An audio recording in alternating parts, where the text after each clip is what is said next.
Welcome, Spartans, to the latest podcast, Evolved Book Club. I'm your host, Oren, and with me today we have Krista. Hey! And Aaron. Hi, guys. So we have an amazing episode for you guys. Finally, after years and years of waiting, We've been putting this off for a reason.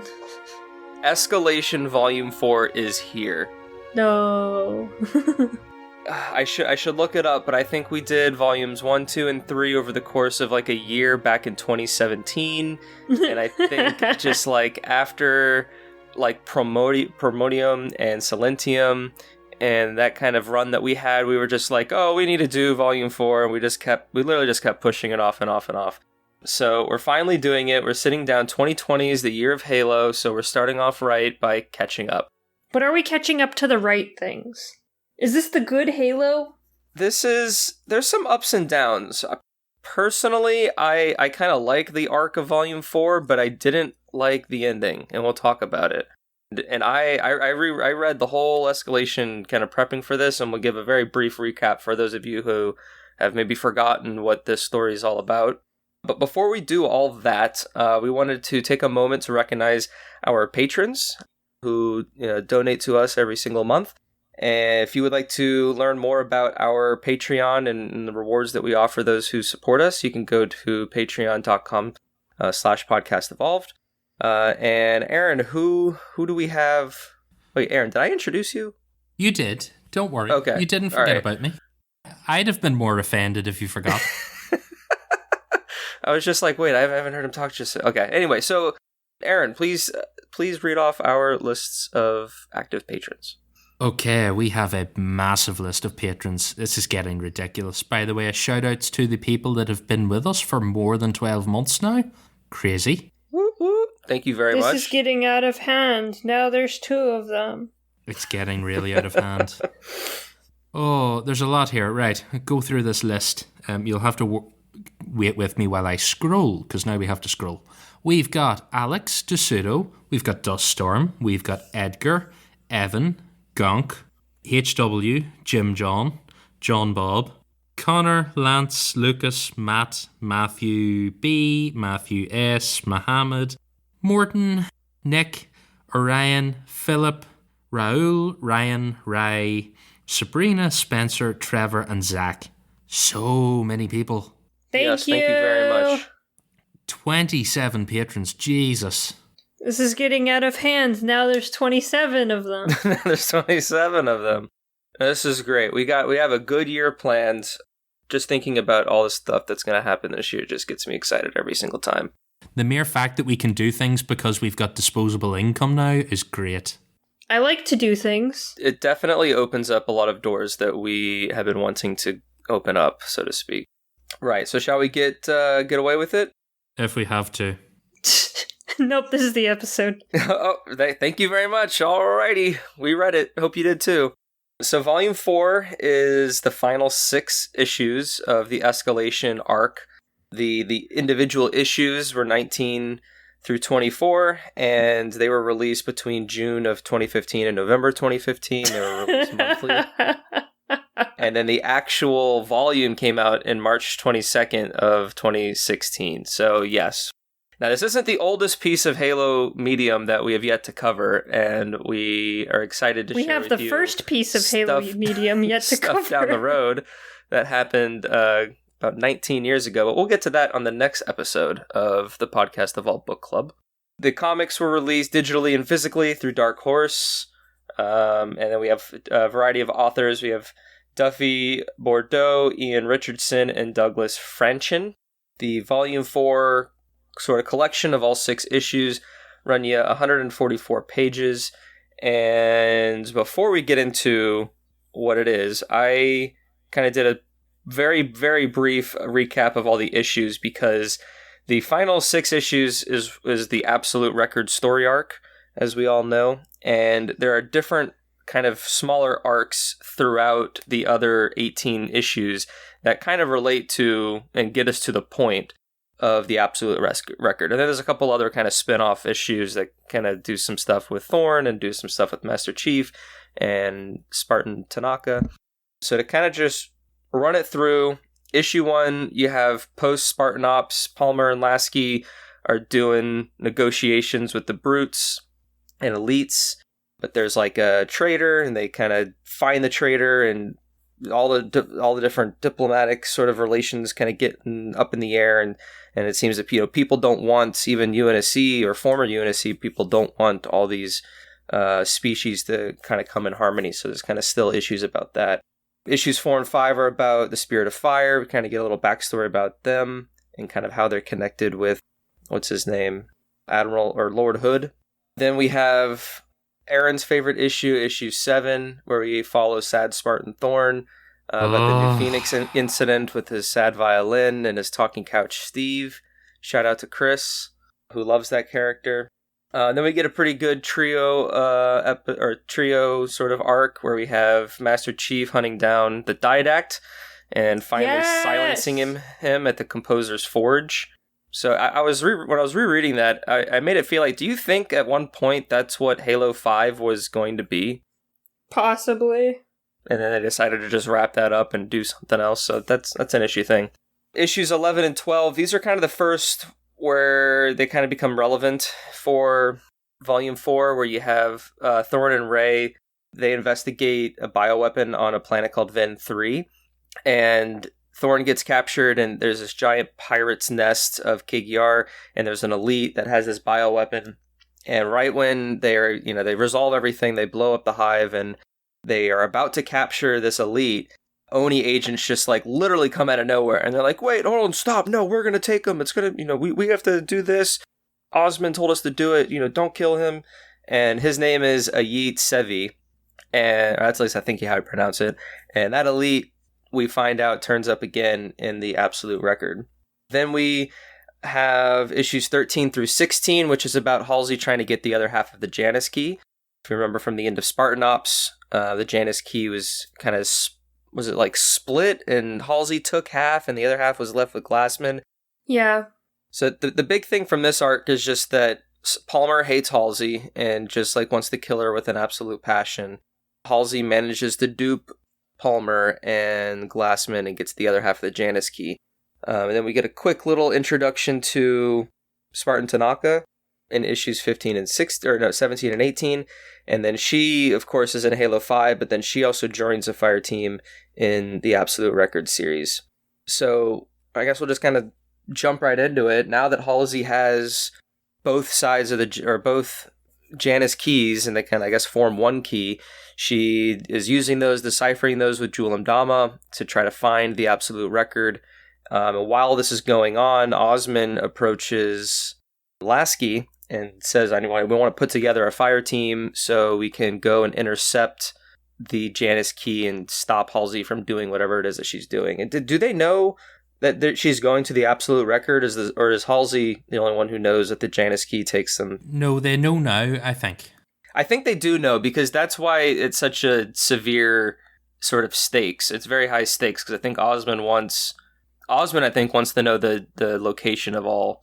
Well, I guess we should back up. So the Absolute Record is a Forerunner, I guess, installation or location that has a map of every Forerunner artifact and planet. So badass. It's like Find My iPhone, but for the Forerunner Empire. Yeah.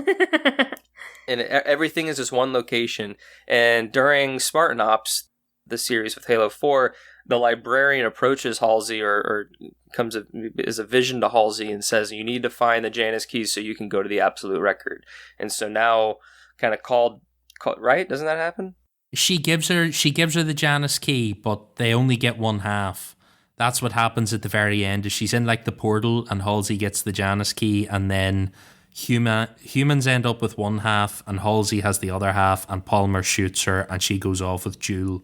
And then that's later they have to steal the other half back off the Infinity. So that's how she ends up with both halves. Oh yeah, and so she gets it at the end of Spartan Ops, and then she steals the other half in Volume 3.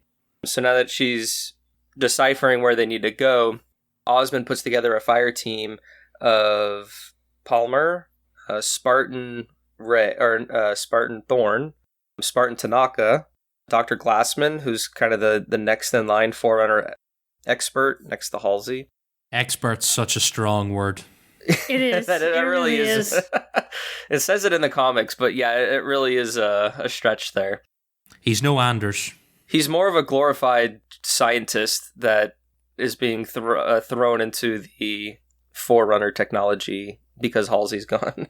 And then the last member of the five is the elite I mentioned. Where's his name? Seven? Yeah, Eat Seven. So they get on a transport and fly to Jul's sort of armada, and they get on the Breath of Annihilation right before they jump to where the Absolute Record wants them to go. And right when they get there, Halsey she's trying to open up another portal. Not another portal, but they go through slipspace to get to the location. And then at that location, Halsey's trying to open a portal to enter the Absolute Record.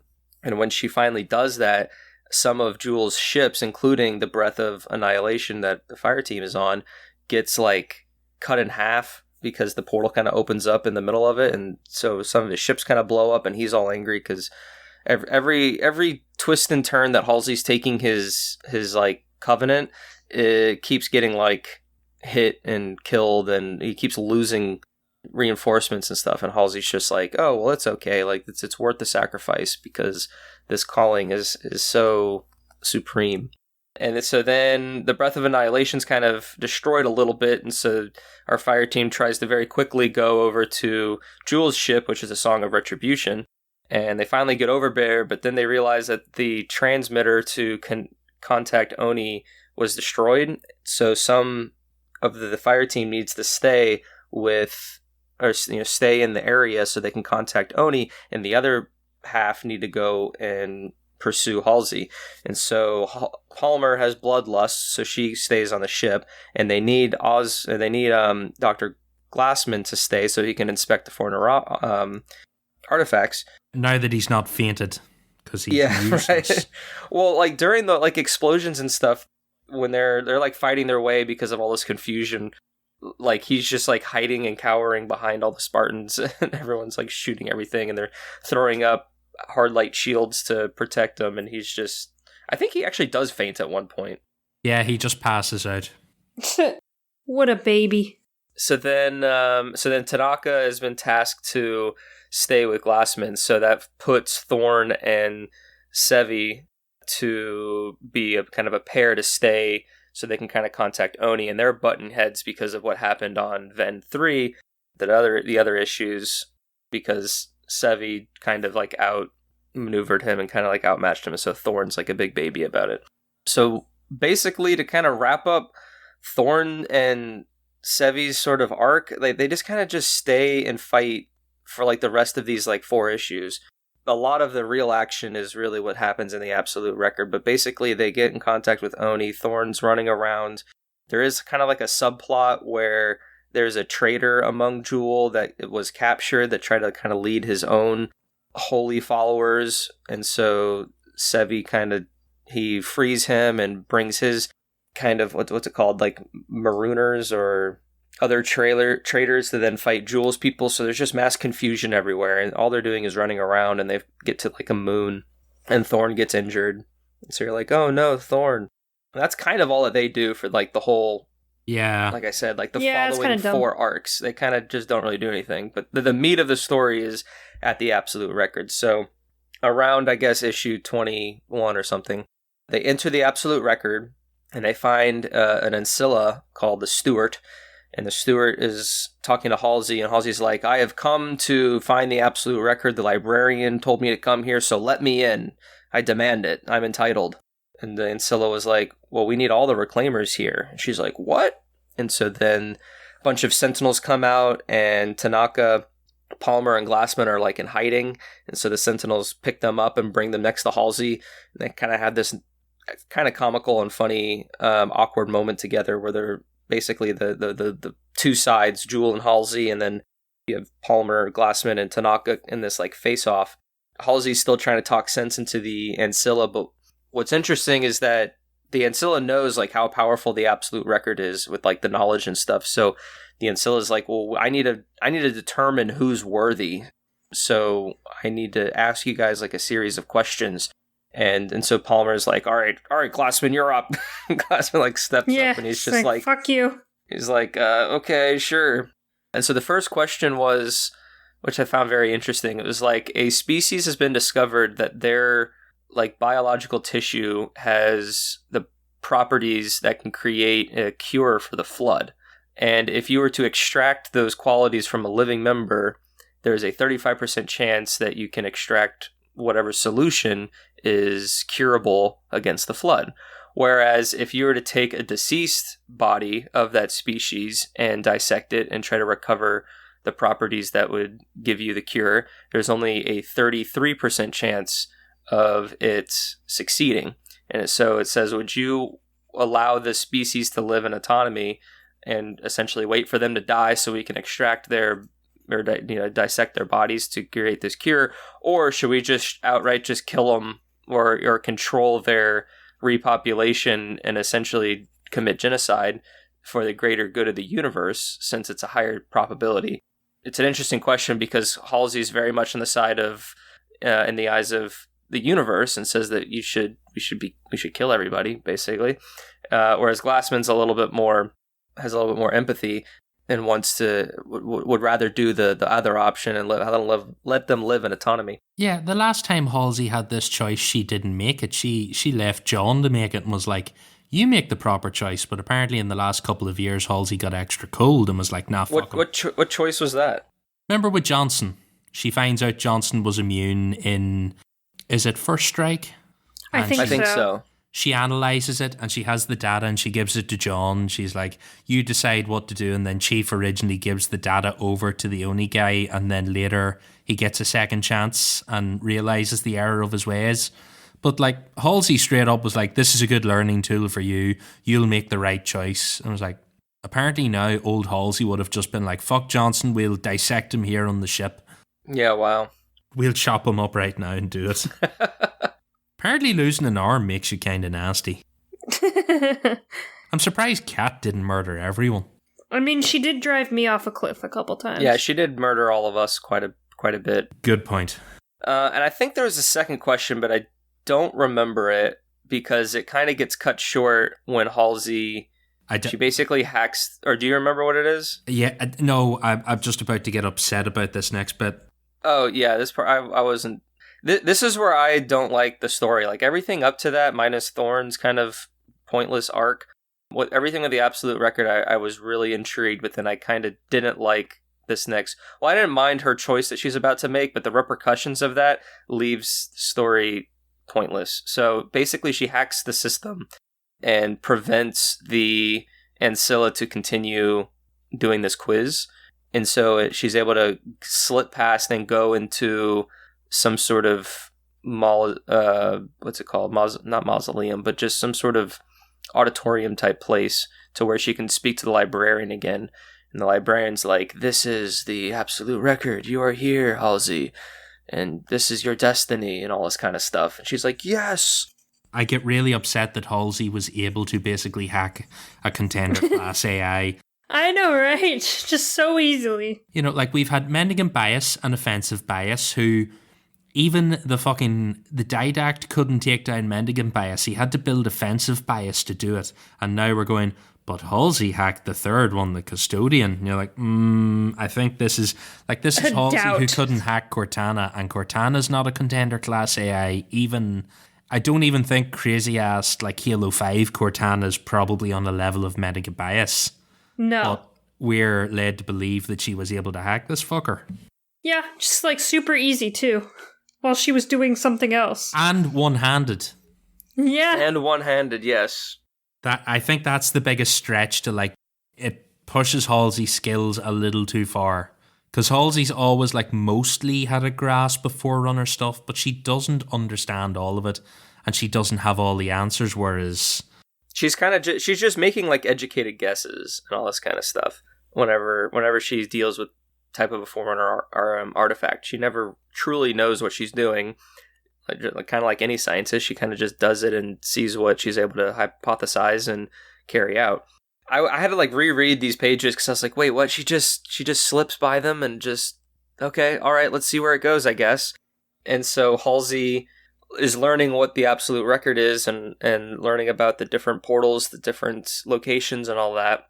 And then while this is going on, a Sentinel approaches Palmer and Glassman and say, hey, this is like the backup system. I need you to help me repair myself so then I can lock Halsey back out. And so they're like, oh yeah, great, because we're good people. We'll let you do that. And so they do, and then she kind of gets, teleported out of there and brought back to kind of the quiz room. And the Ancilla's like, Halsey, why did you do that? Clearly you're not, you were answering everything right so far, but because you did this, like, you're not worthy of the Absolute Record. And then Halsey's, of course, like, enraged. And then she somehow gets knocked out, I think, and Jul takes her away. The ending gets wrapped up in, like, no joke, 2 pages. Yeah, it's weird. It's just really weird. It's just a hard cut from you're not worthy to then, oh, Jul scoops up Halsey, they leave, and then I don't even remember actually how Palmer and them get out of there. I guess they get a ship. Scrolling through them now. And then it just cuts to a debriefing room, and Palmer's like, yeah, well, Halsey got away again. I can't believe I let her get away again. I really failed. Yeah, you did. Yeah, you did, Palmer. Fuck you, Palmer. And then it just kind of ends. It's really weird. It, like, builds up to something interesting and then just falters. Oh, one of the ships fires on the Absolute Record. That's how Halsey gets blasted and knocked out. One of the Covenant ships fires on the facility. Oh, because Halsey does try to betray Jul because she's secretly not a traitor, and so I think she tells the Forerunners or whatever to like disrupt the Covenant ships, and I think that prompts the Covenant ships to then fight at the Absolute Record and kind of destabilize them. And then she gets knocked out, and Jul kind of takes her away. So, but that's it. I mean, really, it was like you said, Krista. Like, it was really building to, like, dude, this is like really cool. This Absolute Record type of concept and installation. But then, nothing happens to it. Now, it doesn't like get destroyed or anything, so we could go back to it. It just didn't go anywhere. It's like, why did this even happen? Yeah. Everyone ends up where they started. And I think that's my biggest gripe in general with what Escalation is as a whole. Because there's only, like, 2 storylines that really give you progression. And I would say it's Tanaka's backstory, just because you find out she's an engineer and then kind of builds her up to be, like, a lieutenant and then eventually a Spartan. Aside from that, it's just kind of this random story that they string together that then we finally have the massive payoff, and nothing happens. I think the things I liked out of the whole series was the 2 little teases for the Spirit of Fire issue, but that was only because they teased the flood on the ship and things like that. The Blue Team one's kind of alright, yes. Although they really did do Black Team dirty. Real dirty. Very, like, I didn't like Black Team and I still felt sorry for them. Which is my go ahead. Oh, I was only going to say it's why I was so afraid when I heard they were bringing Grey Team back. What do you mean bringing them? Oh, bringing them back for Escalation, and they brought them back just to kill them? Yeah, and it was just like, oh no, there's not many Spartan-IV teams left. And I was like, oh, we're doing a Grey Team book. Fuck. What's so, like, infuriating is that they get killed off-panel seemingly in, like, a single swoop. They're a 4-man Spartan-II fire team.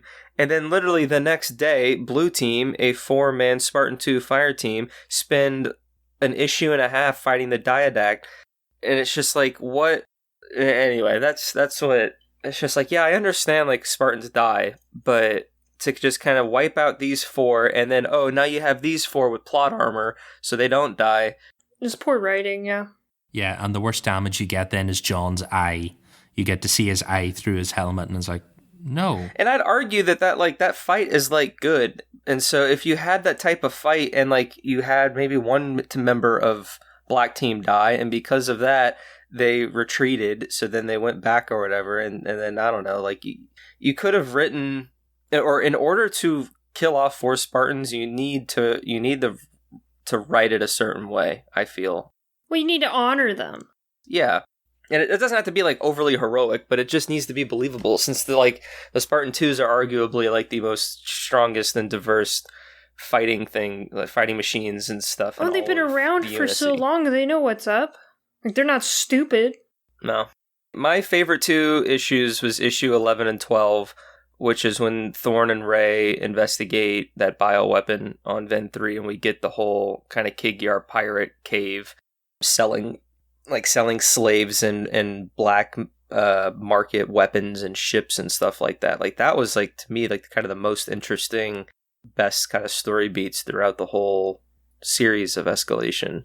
And again, like, it even made some of the scenes with Thorn and Sevi in the Absoute Record, because we had that kind of little bit of that backstory there. So their banter was nice, but it didn't really get pushed anywhere. And like, I didn't get a sense at the end to where they were like friends, so to speak, which is where that kind of classic arc would go, is that you have these 2 characters that butt heads, they're forced into a situation together, they learn to trust each other, and then they at least have some form of respect at the end, whereas I didn't really get that at the end of Escalation.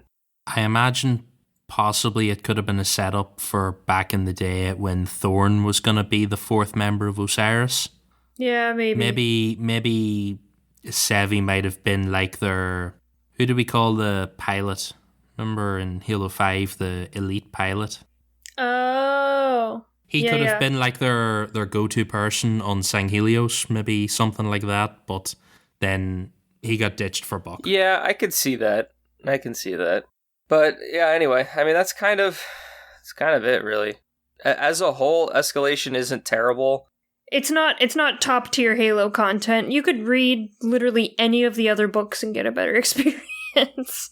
Yeah, I feel like this is on the bottom, the lower tier of the general Halo quality spectrum. Yeah, I think you can read some of the other comics and have a better time than this. Oh, definitely. Like, there's something about it. Yeah, I think if you had to cherry pick like the good parts of this, I would say the Master Chief arc is good, with the exception of the Black Team. And then I think Volume 3, or wait, no. I mean, the peace negotiations was at least interesting. Yeah, that was interesting from like a post-Halo 4 sort of mindset. And I do like seeing more politics with the Jiralhanae. Yeah. Because the kind of perspective that we generally see them as is just literal brutes, and they just kind of muscle their way through whatever situation that they're in.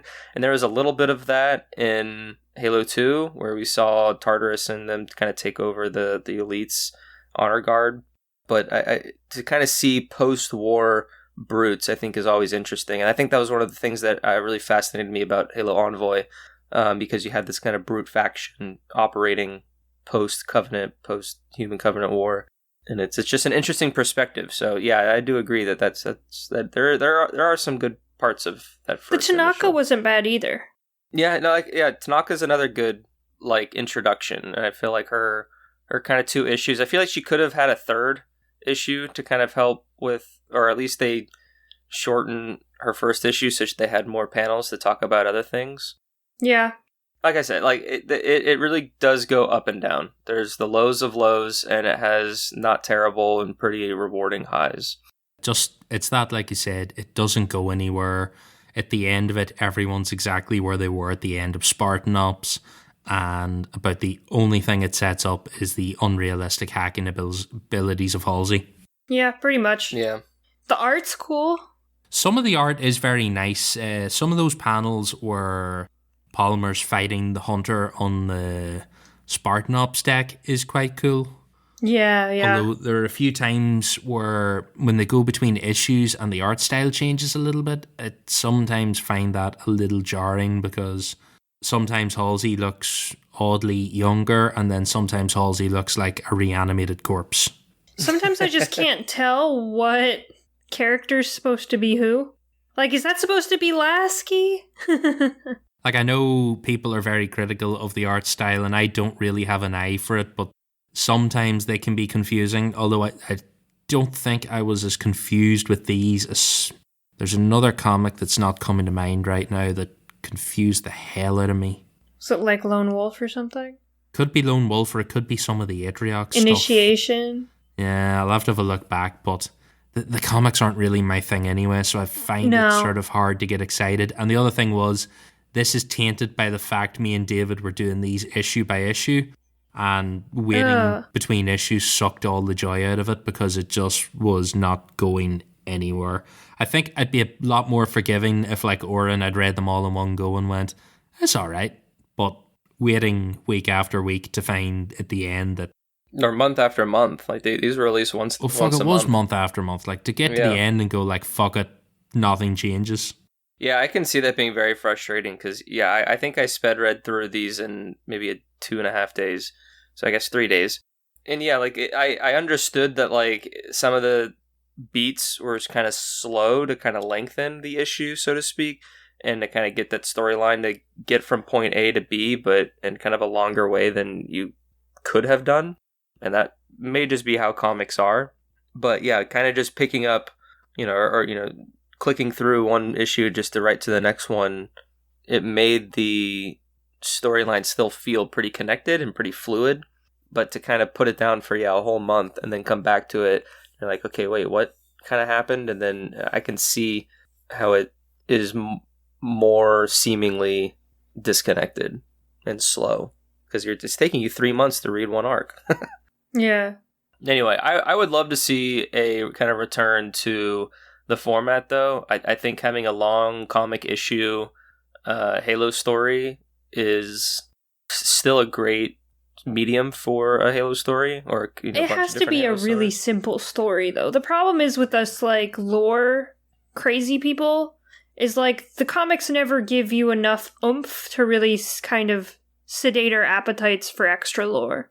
Like, the books do a wonderful job, but you just can't have that much depth in comics. But I mean, I look at what Escalation could have been, where it's almost like a superhero's bad guy of the week, or a criminal show's, criminal of the week, where an Infinity is thrown into some situation and they have to figure out what's up, and they almost like a Star Trek TV show type of a thing, where each comic issue or each couple comic issues are able to do what they're able to do, and to an extent, Escalation does that. But I think they do try to spin the overall greater plot of what Halo 4 kind of put up into where, seemingly Halo 5 was going. But then in so doing that, they put this huge story and this huge like lore content in the. So I think they need to just pull back a little bit. But I think the blueprint is still there to kind of make a successful story when you can't go into that detail that a novel can do. Yeah, it needs to be like a Spartan team that just, you get to see what their mission to mission kind of life looks like. Yeah. Every weekly or monthly comic is just a new edition, the new mission they went on and stuff. I think Fireteam Apollo would have been all right for that. Like, that's perfect for, we'd build up some characters and they just do missions on the Infinity and we'll tie them in and out of stuff. Something like that would probably be all right. But I think the urge is always there to tie it into what's coming next, so that they wouldn't be able to resist the urge to tie it into Infinite. I wouldn't be opposed to that, but as long as it means something. I feel like the reason that I think the comic ended to where there was no real change and everyone kind of went the way that they started was because they didn't want you to boot up Halo 5 and this huge Absolute Record arc change whatever thing happened to where you needed to read this comic series to understand what happened between A and B. Even though when you already take away everything else, the gap between Halo 4 and Halo 5 is still like disjointed. But I can see that being one of the factors why they picked this type of ending. If you want to say that like the Master Chief story is like the linear line of Halo and everything else branches off of that and is quote-unquote extended, I think Escalation was leading too closely to that Master Chief line because of what it set up in Halo 4 and then Spartan Ops, which is still in the game, and then how Spartan Ops Season 2 didn't happen. And so I think when you put that gravity of the situation in the comics, it is a little bit of a crutch because now you're almost needing your fan base to read this comic, and I think they wanted to avoid that, which is why it kind of fell flat at the end of it all. Yeah, but then it, like, negates the even point of even, like, reading the comic. Yeah, exactly. So it's a strange double-edged sword dance. Because, like, you could read the comic, you could not ever read Escalation and know exactly what's going on, and that's the problem. I suppose I'm thinking, which part of this was going to be season 2 of Spartan-Ops that never happened? Like the whole Janus key and stuff like that. You think the Janus key? So, like, this would have been Spartan-Ops season 2 where we still would have ended up. Well, like, think about it, like, Season 1, you had Part 1 and Part 2, right? So I think Season 2, Part 2 is the Absolute Record. And Season 2, Part 1 is, I guess, Volume 3 is when Halsey, like, captures the Janus key. True, that probably is it, yeah.